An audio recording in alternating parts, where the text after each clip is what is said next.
Welcome to Medical Lectures channel. In this video, we are going to continue with salivary glands. Parotid gland. It is largest of all salivary glands. It secretes serous saliva. They are a pair of pyramid-shaped gland enclosed by a capsule. It is situated below the external auditory meatus, present between the ramus of the mandible and the sternomastoid muscle. The parotid gland duct is known as Stenson's duct. It runs forward across the masseter muscle. It will then turn inward at the anterior border of the masseter muscle, passes through the buccinator muscle, and opens into the oral cavity opposite to maxillary second molar. Nerve supply of parotid salivary gland. One is parasympathetic and one is sympathetic. The parasympathetic innervation to the parotid gland has a complex path. It begins with glossopharyngeal nerve. This nerve synapses with the otic ganglion. What is otic ganglion? A collection of neuronal cell bodies. The auriculotemporal nerve then carries parasympathetic fibers from the otic ganglion to the parotid salivary gland. Parasympathetic stimulation causes increase in saliva production. Now sympathetic. Sympathetic innervations originate from the superior cervical ganglion. Fibers from this ganglion travel along the external carotid artery to reach the parotid salivary gland. Increased activity of sympathetic nervous system will inhibit saliva secretion through vasoconstriction.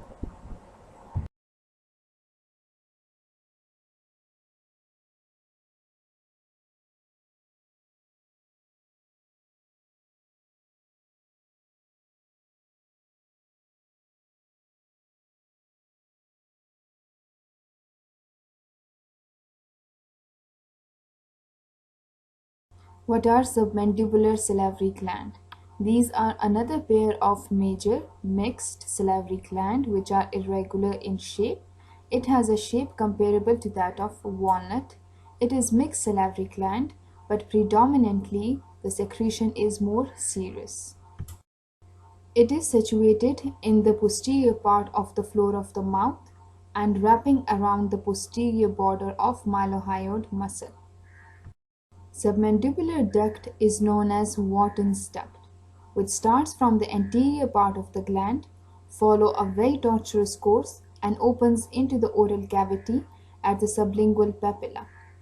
Sublingual papilla is situated at the side of lingual fossa. Blood supply. The submandibular salivary gland receives its blood supply from the facial and lingual arteries. It is then drained by common facial and lingual veins. Nerve supply. Innervation to submandibular salivary gland is provided by superior salivatory nucleus via chorda tympani, which is a branch of facial nerve. The chorda tympani then unifies with the lingual branch of mandibular nerve before synapsing at the submandibular ganglion. The chorda tympani basically carry preganglionic fibers to the submandibular ganglion. From the submandibular ganglion, the postganglionic fibers will then ultimately reach submandibular salivary gland.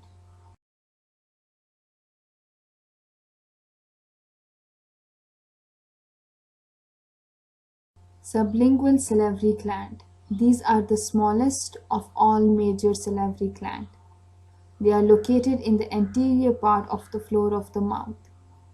They lie below the oral mucosa lining the floor of the mouth. They basically secrete mucus secretion. Secretions of the sublingual salivary gland enter the oral cavity through a series of small ducts called the duct of Ravenous. They open along the sublingual fold, and sometimes the secretions reaches the oral cavity through a large duct called Bartholin duct. Bartholin duct opens along with the submandibular duct. Facial and lingual arteries provide blood supply to sublingual salivary gland. Nerve supply to sublingual salivary gland is through chorda tympani, which is a branch of a facial nerve. Chorda tympani travel along with the lingual nerve and enters into the submandibular ganglion. From the submandibular ganglion, postganglionic fibers then reaches sublingual salivary gland.